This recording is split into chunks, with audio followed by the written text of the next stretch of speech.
आकाशवाणी भोपाल से प्रस्तुत हैं प्रादेशिक समाचार।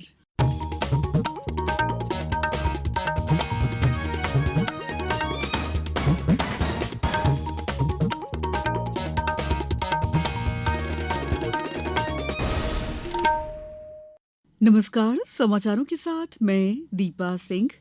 सबसे पहले मुख्य समाचार। राष्ट्रपति द्रौपदी मुर्मू आज संसद के दोनों सदनों की संयुक्त बैठक को करेंगी संबोधित। नीट पेपर लीक मामले में सीबीआई ने झारखंड में एक स्कूल के प्राचार्य एसबीआई अधिकारियों से की पूछताछ। पूरे प्रदेश में नजर आया मानसून का असर, अगले 3 दिन तक होगी झमाझम बारिश। और आईसीसी टी20 क्रिकेट विश्व कप के दूसरे सेमीफाइनल में आज भारत और इंग्लैंड के बीच होगा मुकाबला। अब समाचार विस्तार से। राष्ट्रपति द्रौपदी मुर्मू आज संसद के दोनों सदनों की संयुक्त बैठक को संबोधित करेंगी। राष्ट्रपति के अभिभाषण के बाद दोनों सदनों में धन्यवाद प्रस्ताव पेश किया जाएगा, जिस पर सदस्य चर्चा में भाग लेंगे। 18वीं लोकसभा का पहला सत्र पिछले सोमवार को आरंभ हुआ है। राज्यसभा का सत्र आज से शुरू होगा। नीट पेपर लीक मामले की जांच के लिए केंद्रीय अन्वेषण ब्यूरो सीबीआई की एक टीम कल झारखंड के हजारीबाग स्थित ओएसिस स्कूल पहुंची। सीबीआई के अधिकारियों ने पेपर लीक से जुड़े विभिन्न पहलुओं पर स्कूल के प्राचार्य से पूछताछ की। इसके बाद आगे की पूछताछ के लिए सीबीआई उन्हें अपने साथ ले गई। प्राचार्य नीट परीक्षा के लिए हजारीबाग के स्कूलों के शहर के समन्वयक थे। सीबीआई टीम ने state bank of India, SBI Hazaribagh की शाखा के अधिकारियों से भी पूछताछ की, जहां प्रश्न पत्र रखे गए थे। छिंदवाड़ा जिले के अमरवाड़ा विधानसभा क्षेत्र में उपचुनाव के लिए कुल 9 उम्मीदवार चुनाव मैदान में रह गए हैं। नामांकन पत्र वापस लेने के अंतिम दिन कल बुधवार को 7 उम्मीदवारों ने अपने नाम वापस ले लिए। मुख्य निर्वाचन पदाधिकारी अनुपम राजन ने बताया है कि अमरवाड़ा में 10 जुलाई को मतदान होगा। मतगणना शनिवार 13 जुलाई को होगी। अमरवाड़ा विधानसभा क्षेत्र के सभी मतदाताओं की सुविधा के लिए मतदान दिवस पर सार्वजनिक तथा सामान्य अवकाश रहेगा। प्रदेश विधानसभा का मानसून सत्र 1 जुलाई से शुरू होगा, जो कि 19 जुलाई तक चलेगा। इस दौरान राज्य सरकार वित्त वर्ष 2024-25 का वार्षिक बजट पेश करेगी। सरकार अपना पहला बजट 3 जुलाई को विधानसभा के पटल पर रखेगी। इससे पहले लोकसभा चुनाव के पहले फरवरी में 4 माह का अंतरिम बजट पारित हुआ था। विधानसभा के प्रमुख सचिव अवधेश प्रताप सिंह ने बताया है कि सत्र के पहले दिन और दूसरे दिन प्रश्नोत्तर काल के बाद शासकीय कार्य होंगे, जिसमें विधेयक पेश किए जाएंगे। उन्होंने बताया कि 4 जुलाई को प्रश्नोत्तर काल के बाद बजट पर चर्चा होगी और बजट पर चर्चा का ये क्रम 5 जुलाई तक चलेगा।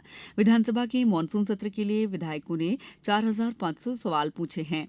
14 दिन तक चलने वाले सत्र में 80 ध्यानाकर्षण के भी मामले शामिल रहेंगे। मुख्यमंत्री डॉ मोहन यादव ने प्रदेश के सांसदों के साथ कल दिल्ली स्थित मध्यप्रदेश भवन में बैठक कर विकास के रोडमैप पर चर्चा की। इसमें सांसदों से कहा गया है कि वे मतदाताओं का आभार व्यक्त करने के लिए धन्यवाद सभाएं करें। बैठक में यह भी कहा गया कि सभी सांसद 30 जून को पीएम के मन की बात सुने। पार्टी के तय कार्यक्रम एक पेड़ मां के नाम के तहत 29 जून को पौधरोपण भी करें। सांसदों से अपने क्षेत्र का विकास पत्र तैयार करने को भी कहा गया है। सांसदों से कहा गया है कि अपने क्षेत्र के विकास के लिए योजना बनाकर सरकार को समय समय पर प्रस्ताव देते रहें। समाचारों में वक्त है ब्रेक का।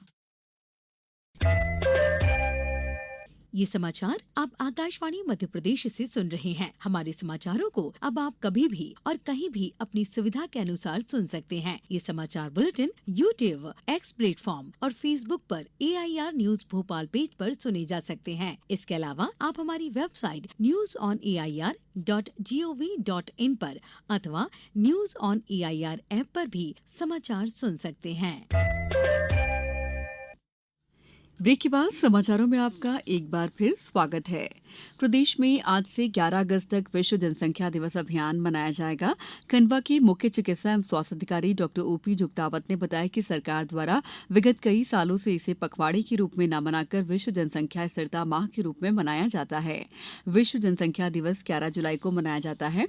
विश्व जनसंख्या दिवस अभियान को 2 भागों में आयोजित किया जाएगा, जिसमें आज से 10 जुलाई तक सामुदायिक जन जागरूकता और प्रचार प्रसार तथा 11 जुलाई से 11 अगस्त तक जनसंख्या स्तरीकरण सेवा प्रदायगी माह मनाया जाएगा। इस दौरान स्वास्थ्य कार्यकर्ता आशा योग्य दंपति से संपर्क कर परिवार नियोजन के अस्थायी स्थायी साधनों की जानकारी देकर छोटे परिवार का लाभ बताते हुए प्रेरित करेंगे। सामान्य प्रशासन विभाग ने सभी विभागों को कार्यालयीन समयावधि का पालन कराने के निर्देश दिए हैं। गौरतलब है कि अप्रैल 2021 से कार्यालयीन समय सुबह 10 बजे से शाम 6 बजे तक निर्धारित है, लेकिन सुबह 10 बजे अधिकतर कार्यालयों में कर्मचारी अधिकारी नहीं आते हैं। इसे गंभीरता से लेते हुए सामान्य प्रशासन विभाग ने सभी विभागाध्यक्ष, कलेक्टर और जिला पंचायत के मुख्य कार्यपालन अधिकारियों को निर्देश दिए हैं कि वे कार्यालयीन समयावधि का पालन कराएं। भारतीय जनता पार्टी के वयोवृद्ध नेता लालकृष्ण आडवाणी को दिल्ली के अखिल भारतीय आयुर्विज्ञान संस्थान एम्स में भर्ती कराया गया है। बढ़ती उम्र संबंधी स्वास्थ्य समस्या के कारण उन्हें एम्स में भर्ती कराया गया है। 96 वर्षीय श्री आडवाणी को एम्स के जरा चिकित्सा विभाग में डॉक्टरों की निगरानी में रखा गया है। एम्स के एक अधिकारी ने बताया कि श्री आडवाणी की हालत स्थिर है और उनके स्वास्थ्य की निगरानी की जा रही है। जम्मू कश्मीर के उपराज्यपाल मनोज सिन्हा ने कल चंदनबाड़ी बेस कैंप का दौरा कर श्री अमरनाथ यात्रा की व्यवस्थाओं का निरीक्षण किया।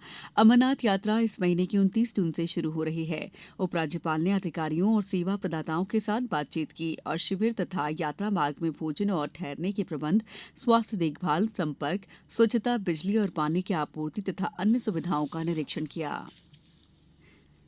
मानसून अब लगभग पूरे प्रदेश में छा गया है। भोपाल, इंदौर, ग्वालियर, रतलाम, शाजापुर, भिंड, अशोकनगर और पांढुर्णा समेत कई जिलों में कल जमकर बारिश हुई। धार में भी तेज बारिश हुई। भोपाल में दिन भर उमस भरी गर्मी रही, लेकिन रात में गरज चमक के साथ खूब बारिश हुई। वहीं इंदौर में शाम को बारिश हुई, इससे लोगों को गर्मी से राहत मिली है। मौसम विभाग के अनुसार प्रदेश में आंधी, बारिश और गरज चमक की मजबूत प्रणाली सक्रिय है, इसलिए अगले 3 दिन कहीं तेज तो कहीं मध्यम बारिश होने की संभावना है। आईसीसी टी20 क्रिकेट विश्व कप के दूसरे सेमीफाइनल में आज भारत और इंग्लैंड के बीच गुयाना के प्रोविडेंस स्टेडियम में मुकाबला होगा। इस टूर्नामेंट में भारत अब तक अपराजित रहा है। भारतीय समयानुसार मैच रात 8 बजे से शुरू होगा। 1 दशक से अधिक समय से भारत मैच से नॉट आउट का शिकार रहा है, पर इस बार वो इससे उबरने की कोशिश करेगा। वहीं टी20 क्रिकेट विश्व कप के पहले सेमीफाइनल में दक्षिण अफ्रीका के खिलाफ अफगानिस्तान की पारी 12 ओवरों में 56 रनों पर ही सिमट गई। विश्व कप फाइनल शनिवार को किंगस्टन ओवल, ब्रिजटाउन, बारबेडोस में दोनों सेमीफाइनल की विजेता टीमों के बीच खेला जाएगा। अब कुछ समाचार संक्षेप में। मंदसौर में 57 गांव टीबी मुक्त होने पर राष्ट्रीय क्षय उन्मूलन कार्यक्रम के अंतर्गत इन ग्राम पंचायतों के सरपंच और सचिवों को पुरस्कृत किया गया। गुना में जिला सैनिक कल्याण तथा जिला रोजगार कार्यालय द्वारा कल पूर्व सैनिकों, सैनिक विधवाओं, उनके आश्रितों के लिए जिला स्तरीय पूर्व सैनिक रैली और रोजगार मेले का आयोजन किया गया। रायसेन में आज पत्र सूचना कार्यालय भोपाल द्वारा 1 दिवसीय मीडिया कार्यशाला का आयोजन किया गया है। कार्यशाला में अपर महानिदेशक प्रशांत पाठराबे भी शामिल होंगे। शिवपुरी में नशा मुक्ति अभियान के अंतर्गत अंतर्राष्ट्रीय नशा निरोधक दिवस के अवसर पर जागरूकता रैली का आयोजन किया गया। नीमच में कल निशुल्क मेगा ब्लड ग्रुप जांच शिविर आयोजित किया जा रहा है। इस शिविर में 5000 से अधिक शहरवासियों के ब्लड ग्रुप की जांच कर उन्हें ब्लड ग्रुप जांच का कार्ड प्रदान किया जाएगा।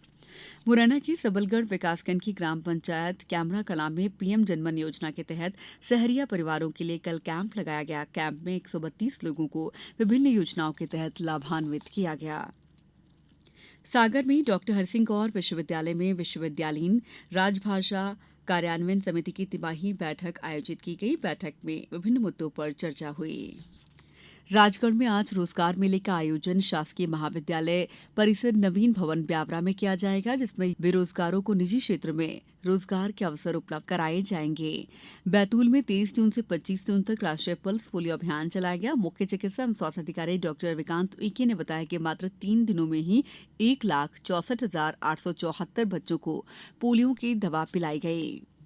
अंत में मुख्य समाचार एक बार फिर। राष्ट्रपति द्रौपदी मुर्मू आज संसद के दोनों सदनों की संयुक्त बैठक को करेंगी संबोधित। नीट पेपर लीक मामले में सीबीआई ने झारखंड में एक स्कूल के प्राचार्य, एसबीआई अधिकारियों से की पूछताछ। पूरे प्रदेश में नजर आया मानसून का असर। अगले 3 दिन तक होगी झमाझम बारिश। और आईसीसी 2020 क्रिकेट विश्व कप के दूसरे सेमीफाइनल में आज भारत और इंग्लैंड के बीच होगा मुकाबला। इस बुलेटिन में इतना ही। नमस्कार।